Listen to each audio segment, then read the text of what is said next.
Hello again, everybody. Welcome to the Railsplitter Athletics Report. It is homecoming week here on the LMU campus, and with that, a brand new class for the 2014 inductees of the LMU Athletes Hall of Fame will be crowned this coming weekend. 5 new inductees going in. We're going to talk about that tonight with new LMU Athletes Hall of Fame Chairman Jack Bondert. That's coming up in the second half of the show, and we've got a lot to talk about in terms of the past week in Lincoln Memorial University athletics, so stay with us on that.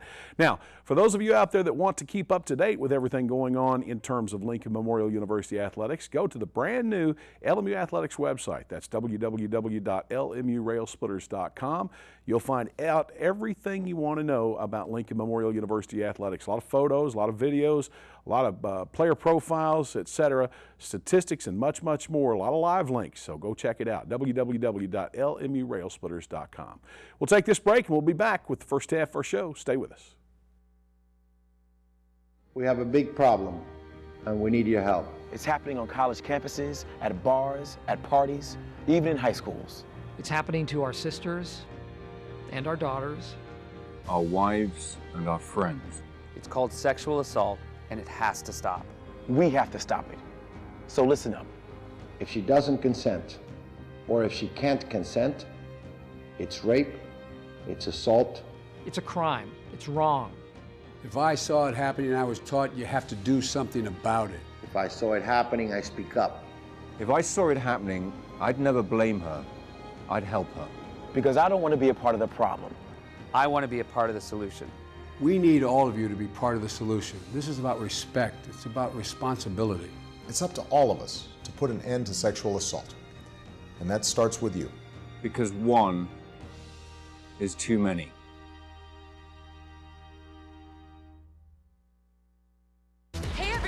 Heart disease affects 1 in every 3 women in America, but you can fight back. There's no time to lose. Mothers, sisters, daughters, families, and friends, it's time to shout louder, stand stronger, and demand change. Let's go! To the Batmobile. Dang it. To the invisible jet.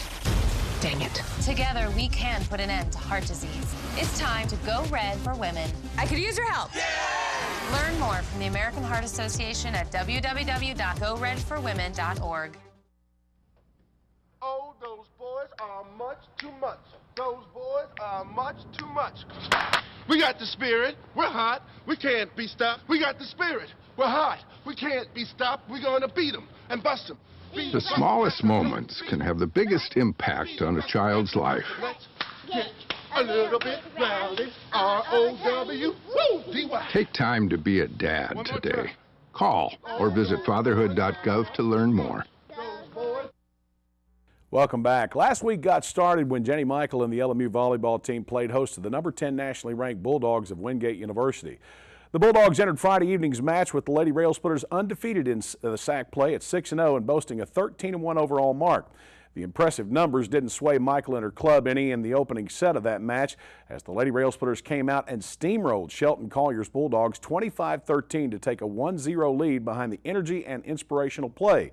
In the second set, although the LMU women again came out with upset in their minds, Wingate managed to find some rhythm, and the Bulldogs were able to hack out a narrow 27-25 win to even the match at a set apiece.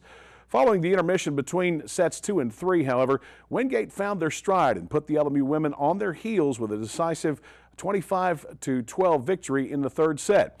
The win was enough to rattle the Lady Railsplitters for the night, and the Bulldogs shut the door on LMU in the fourth set with a 25-17 win to capture the match. Saturday, Michael and the Lady Railsplitters played host to the Cobras of Coker College, who were still looking for their first win in South Atlantic Conference play since joining the league as a member more than a year ago. As was somewhat expected in the opening set, the LMU women came out flat following Friday evening's emotional match against the number 10 ranked Bulldogs and almost gave up the ghost before narrowly winning a 31-29 decision to take a 1-0 lead over the Cobras. Set 2 was more defined for Michael and her club, and the Lady Railsplitters had little problem pulling the Cobras' fangs in a 25-13 win. Now leading 2-0, LMU's momentum seemed to hit a slowdown when Coker came from behind in the third set to take a close 25-22 victory and to push the issue to a fourth stanza. The victory would be the only of the night for the visitors as LMU put the match away with a 25-17 win in the extra set to improve to 9-7 overall and 5-3 in league play following the weekend's action. After the match, we talked with Michael about her team's performance. The first set was definitely a little hairy. You know, the third set that we did end up dropping, you know, we were working on trying to get some people in there in some positions that, you know, it's one thing to practice them day in and day out. It's another thing when you're going against a different opponent to have that opportunity. And, you know, there are some people playing in some positions that were a little bit unfamiliar, and we lost a little bit of our rhythm. And I told the girls at the end of that set, you know, I take full responsibility for it. And, you know, let's get back out there. Let's get back in the swing of things and finish this off. On Tuesday evening, the LMU women again took the home floor at the Mary E. Mars Gymnasium when they played host to in-state arch rival Carson Newman University. The Eagles entered their first meeting of the year with Lincoln Memorial, having lost their first match in league play on Saturday when the Bulldogs of Wingate traveled to Jefferson City, Tennessee, and handed Carson Newman a loss in straight sets to complete a weekend road sweep. As a result, the loss had the Eagles hungry to get back on the winning track, and LMU came out somewhat sluggish and unpolished following the weekend's action, falling in three sets, 25-20, 25-15, and 25-23, and dropping their overall record to 9-8 on the year while falling to 5-4 in sack play. Following Wednesday's match, head coach Jenny Michael talked about that loss. Differences were very similar, and the difference was going to be, you know, the serve and serve-receive battle. And, you know, when we went in the locker room in that second set, you know, we communicated with our girls, you know, they've got 8 aces against our 0. You know, that's not winning the serve-receive battle at all. And with those 8 aces, you know, what did they end up with? I don't even know. I think they ended up just, I guess, with 8. So, you know, we did a better job in that third set, and it was competitive. You know, but the problem is when you're down 0-2 in this conference, you can't play how we did in the third set being down 0-2. You have to come out and you have to execute, and you have to have that same, you know, level of play from the beginning. If we play, you know, even if we lose, if we play that third set, the first set, then it could be a very different match, and we could all still be here playing instead of talking on the sideline. Railsplitters now embark on a 3-match road swing that takes them to Newberry, South Carolina Friday evening for a 7 p.m. date with the Wolves of Newberry College, and then over to Anderson, South Carolina on Saturday for a 2 o'clock matchup with the Trojans of Anderson University. The LMU women close out the road swing next Tuesday evening in Greenville, Tennessee, when they begin the back half of the conference schedule by playing the Pioneers of Tusculum for the final time in regular season play. And turning to cross country, Saturday morning, Jeremy Donahue and his men's and women's teams traveled to Louisville, Kentucky to participate in the Greater Louisville Invitational. The event is considered to be the largest of the year in terms of the number of teams and individual runners participating, and is hosted annually by the University of Louisville. The LMU women's team ran its way to a 13th place finish in the 5K event among 46 teams participating at 404 total runners at the E.P. Tom Sawyer State Park. The Lady Railsplitters' effort Saturday was second among those representing the South Atlantic Conference as LMU's women beat out Carson Newman while trailing 11th place Lenore Rhine by 20 points. The Lincoln Memorial men, on the other hand, posted a stronger performance, finishing 4th among the 42 teams entered in the event that included 350 male participants. The Railsplitters accumulated 210 total points, falling 90 points shy of race winner Adrian. LMU runners averaged an 8,000-meter pace of 26:54.02, while the team accounted for a total time of 2:14:30.10. Donahue and the LMU cross-country teams now prepare for their final regular season meet, which is the Jenna Strong Fall Classic that will be run in Wilmington, Ohio, Friday, October 17th. Both LMU teams will follow that meet with the SAC Championships, which will be held November 8th in Salisbury, North Carolina. And on Saturday, Helio Dana and his women's soccer team took the field at the LMU Soccer Complex with the hope of keeping alive what has arguably become the hottest winning streak in the South Atlantic Conference. The LMU women entered their match with bravado, riding a 4-match win streak, and kept that trend going Saturday when they took the wind out of the Tornadoes with a 2-0 shutout. The victory puts the Lady Railsplitters at 6-2 overall and 4-1 in league play, and in a 4-way tie for first place in the conference standings. After Saturday's match, LMU Sports Network's Adam Haley talked with Dana about his team's win over Brevard. Important that you mentioned. I'm glad we were a little anxious maybe in years past that you didn't let the game come to us, you know, didn't let the opportunities be more naturally created, and they would force the issue. And today they did a good job just pacing and passing and waiting for the seams. You know, when you have a team coming to play against you that is putting a lot of people behind the ball, you got to be patient. Now, last night, the LMU women were supposed to travel to nearby Jefferson City, Tennessee, to take on the Eagles of Carson-Newman University, who were set to enter their only regular season meeting with LMU winless in league play and searching for their first win in the past 5 tries. As fate, or in this case Mother Nature, would have it, according to the athletics department officials at Carson-Newman, field conditions were not playable due to large amounts of rain received in Jefferson City over the past few days, and the match was pushed into tonight. We'll have results on next week's show as to how the LMU women fared against the Eagles. And Saturday's match against Brevard also helped the LMU men's soccer team snap a 3-match losing streak and a 4-match winless skid when they captured a 3-1 win over Brevard's Tornadoes. The victory put the Railsplitters at 5-3-1 overall and 2-2-1 in league play. And after the match, Adam Haley spoke with Dana about the effort. I mean, even before the red card, we had already won the game, so to speak, from the standpoint of how we were playing. You know, I mean, I got to tip my head off because this is a team that took a red card and never quit and worked their butts off and made a game out of it for a long time. But the truth is, we needed a win. I don't care if it was half nothing. But once again, 32 shots, you know, our average is every 10 shots is a goal. So I guess we got to score 50 or take 50 shots every game from here on out. You know, we'll do what it takes. Wednesday evening's men's match with Carson-Newman was also postponed until this evening. The Railsplitters and the Eagles will get underway at 7:30 p.m. tonight in Jefferson City. And again, we'll have results on next week's show regarding tonight's matchup. And turning to women's golf, senior Brandy Van Etten struck for a second round 72 as the Lady Railsplitters made up 6 strokes in their final spin at the Myrtle Beach Intercollegiate Tuesday in Sunset Beach, North Carolina, carding a 307 to finish tied for 5th place overall. Lincoln Memorial carved out a 2-day total of 620, that's 44 over par, at the Rees-Jones course at Sea Trail Golf Resort. The Lady Railsplitters finished in a 2-way tie for 5th place with Erskine College. Florida Tech took home the intercollegiate title as they rolled through the competition by carding scores of 299 and 290 for a 589 to best runner-up Wingate by 15 strokes. In addition to Lincoln Memorial and Erskine, as well as Limestone and Newberry, they rounded out the tournament's top 5 as the 2 finished 3rd and 4th respectively, showing cards of 610 and 613 to conclude the tournament.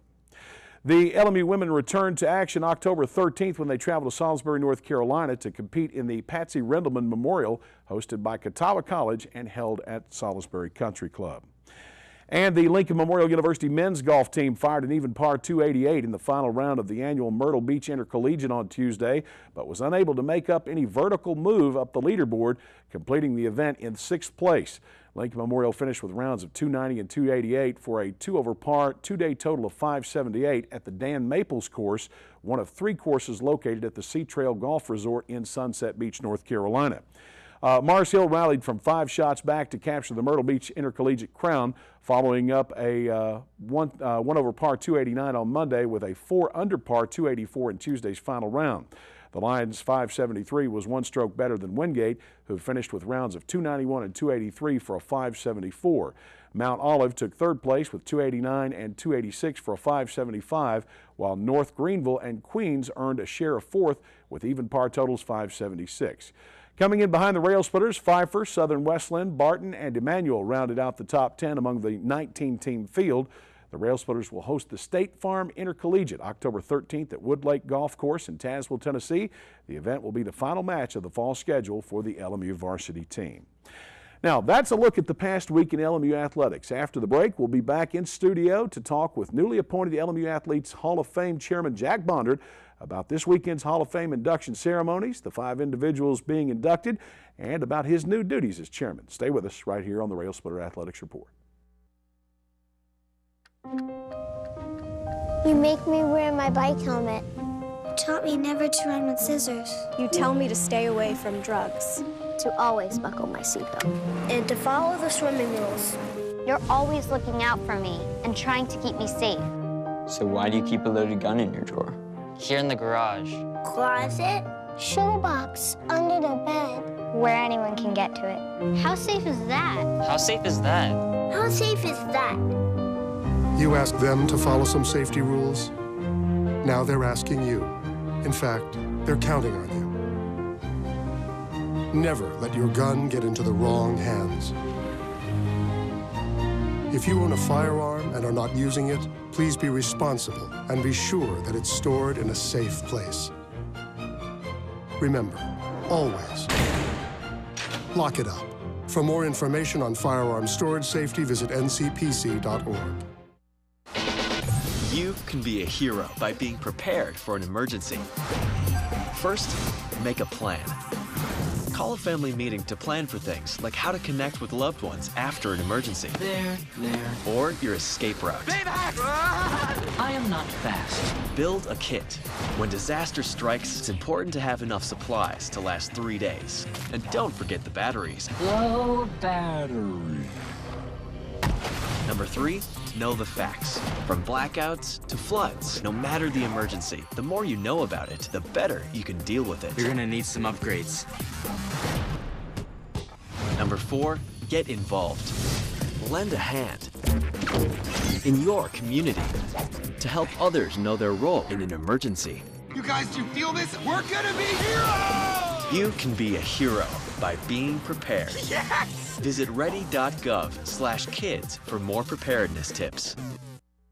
Welcome back to the Railsplitter Athletics Report. This weekend marks Homecoming 2014 on the LMU campus, and with that, as part of the festivities, the annual LMU Athletes Hall of Fame induction ceremonies. That'll take place at 9:30 Saturday morning in the Tex Turner Arena.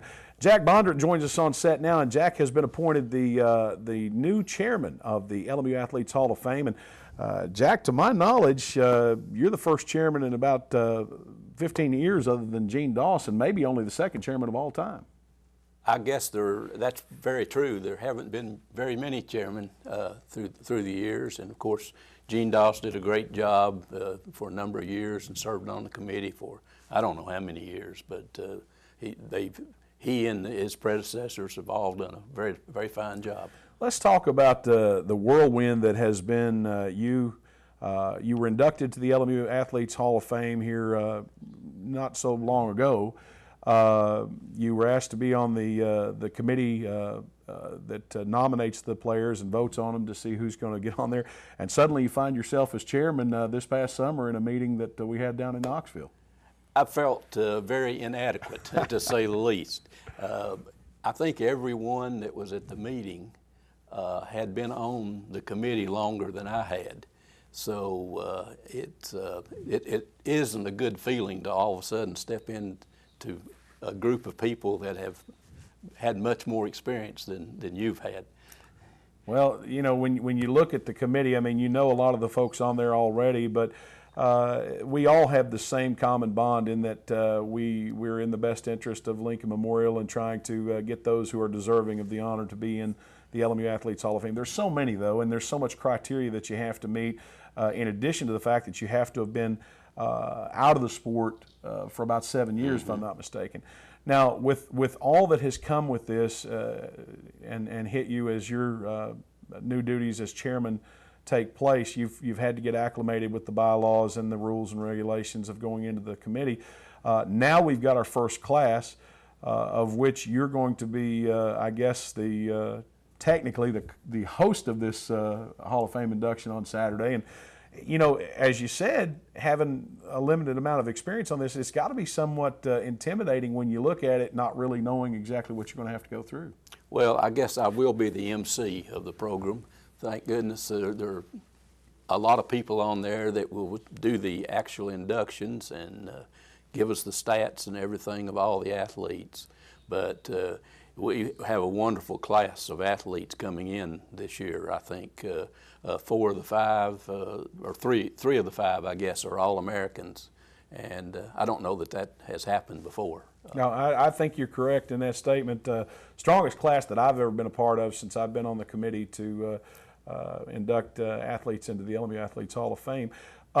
Let's talk about the one that deferred to next year. Now, they've given the option if you can't make the actual event, then you have the option to either send in a video for your acceptance, or you can defer. And I know that this young lady means a lot to you. Helena Sokolova played for you on her collegiate career as a women's tennis player and was a 2-time All-American. Had we not changed conferences, it's arguable that she could have been a 3-time All-American, but she's certainly deserving of the award. She certainly is. I don't think we've had maybe one other 2-time All-American since we've been in NCAA. And she is a very special person, not only as a tennis player, but also as an individual. She spoke very little English when she came here, and as you said, I'm extremely proud of her since she was one of my players. Helena was always one of my favorites. One of my favorite sayings that she used to have is, "I am mad with you," but that was just a kind of an inside joke between the two of us. Let's talk about some of these people that are going to be inducted this weekend, Jack, and we'll start with Greg Lashley. He played here from 1992 to 86, but he actually got his degree in 87. He finished his eligibility in 86. Middlesboro High School product. He played here. He was a coach here, and he'll be one of these individuals. There you see his team photo. Played under Don Smith. I don't know if you remember Don or not, but he's the first candidate. And really, I think when we talked about his potentially going in, I think most of the folks in that committee felt like he was definitely Hall of Fame material. I think so. Is Greg still on the staff here? He is still on staff. Okay. I know he's been on the staff for a number of years now. Unfortunately, I never did get to see Greg play, but that kind of goes along with the sport of golf. It's a little hard to get out to the courses to see the golfers play, but I'm very glad that Greg will be one of the inductees. Greg, of course, a member of Student Support Services. Let's move right along now. Steve Marcy, here's a guy from back in the 77 to 81 era, played for L.J. Kilby and as head coach, and I think went to the NAIA tournament. There you see a team photo, played with some of the all-time greats. Calvin Cockrell on that team right there. Danny Hibbard, who's a member of the Athletes Hall of Fame. Andrew Lewis, a point guard that's arguably could be in there. And, of course, L.J. Kilby, who's on our committee and in the LMU Athletes Hall of Fame. So Steve Marcy, at one time, Jack, the all-time leading scorer in the state of Virginia in men's basketball. So that's what I understand. And, again, Steve joins a long group of outstanding LMU basketball players. And, again, it's great to see him come into the Hall of Fame. Moving to women's soccer, Eloisa de Oliveira. Here's a young lady who rewrote the LMU women's soccer record books. Played from 2004 to 2007. She was the SAC Player of the Year, all conference every year she played. Took the Lady Railsplitters to the NCAA tournament for the first time ever in her career, and I'll never forget that match right there in particular, where they won down in, I think it was in Tampa, Florida. They beat Barry, and I think they beat Tampa to go to the Elite Eight. So she'll go in this year. Now, she will go in a unique form and fashion, as she wasn't able to make the trip from Brazil. She sent in a video, and that's how she'll accept her award. And I'm sure that Coach L is quite proud of her, and of course she's from Brazil. And all of you that are at the induction ceremony Saturday can go to Brazil for a little while and see her video. Well, she was a great player, and of course, Coach L won't be here this weekend as he's on the road, but Roger Vanoy will be presenting her. Moving along to Nelson Pizarro. Here's a young man who really came into his own about his junior year. He was recruited very raw out of Florida, and Coach L told me immediately he got a steal on this young man. Became an All-American his senior year, led the Railsplitters in his junior year to the NCAA Final Four down in Pensacola. In his senior year, he took them to the NCAA National Championship, where they finished as runner-up in a 1-0 decision in regulation. He earned All-American first-team honors that year, and later played for the Kansas City Wizards on the professional level, the only LMU soccer player ever to play United States professional soccer to this day. And now he and his wife, Cassie, who he met here at Lincoln Memorial, reside out in the western part of the United States, and they have 2, maybe even 3 beautiful children, but he's in for the award this year. Again, it's great to see Nelson come in too, and I think this shows what the inductees think about being inducted into the Hall of Fame. Nelson's coming all the way across the country from California, and that has to be a good expense on his part, and he's bringing the family with him. So I hope everybody will greet Nelson when he gets here. Our final inductee of the class of 2014, Brittany Walker. This is a young lady from down around Ottawa, Tennessee.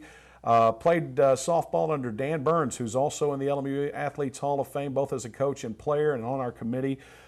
She was a lefty in hitting, but a righty in pitching. She was an all-around total package player. I'll never forget, as long as I live, the Gulf South Conference tournament down in Alabama. She crushed one over the right field fence into the dark Alabama night, and that one will live on throughout my mind forever. But just a total player, a coach's type player, and I know that Dan Burns is particularly proud that she's going into the LMU Athletes Hall of Fame. You mentioned the big hit that she got. She also pitched many outstanding games, and I think Brittany's from the Chattanooga area, and we're glad to see her come into the Hall of Fame too. She was also an All-American. Absolutely, and in fact, she owns the only victory that the LMU has ever accomplished over the #1 ranked team in the country, and that was West Florida at that time. As a pitcher, she got that victory. So a very strong class. And Jack, I know that in your inaugural year as chairman of the LMU Athletes Hall of Fame, it's got to be make you very proud to be able to be the person that facilitates these inductees into the Hall of Fame. That is true, and I might add that anyone, is permitted to nominate someone for the Hall of Fame, and we hope you will do that. One of the requirements is you must have graduated from LMU, which I think is a great requirement because after all, this is about student athletes. Also, it should have been a significant contributor to their team. But I hope you'll take the opportunity to send in your nominations, and they should be sent to the committee sometime before May the 1st of 2015. All right. Well, Jack, as time flies, that completes our segment. We want to thank you for joining us, and we hope to have you back on again sometime soon. Thank you.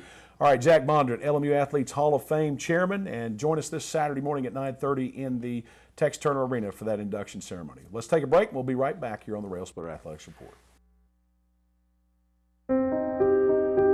Here's to the things that can keep us safe. Those we use all the time with hardly a thought. Those that are silently standing by to save our lives. And now, those that we carry with us everywhere we go. Many mobile devices will now bring you wireless emergency alerts, real-time information directly from local sources you know and trust. With the unique sound and vibration, you'll be in the know wherever you are.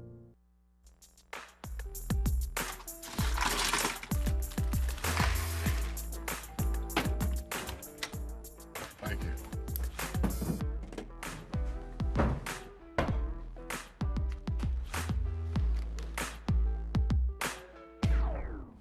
You got a king? Go fish! The smallest moments can have the biggest impact on a child's life. Take time to be a dad today.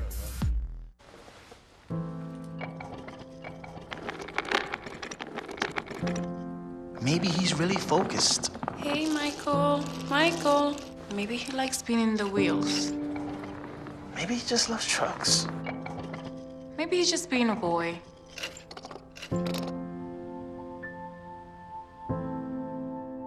Preoccupation with objects is one early sign of autism. Learn the others today. The sooner it's diagnosed, the better. Barry, time is running out. According to my calculations, 1 in 5 kids in America struggles with hunger. How can so many children face hunger when there's more than enough food to feed them all? Babadoo! You're right, Barry. We can help solve hunger by teaming up with Feeding America to get food to hungry kids in communities across the country. Help Flint and the Feeding America network of food banks get food to the people who need it in your community. Find your local Feeding America food bank at feedingamerica.org/hunger. Together, we're Feeding America. Folks, that's all the time we have for this week. Again, I want to encourage you to come down and enjoy homecoming here on campus, and especially the LMU Athletes Hall of Fame induction ceremony Saturday morning at 9:30 in Tex Turner. Until next week, good night, everybody.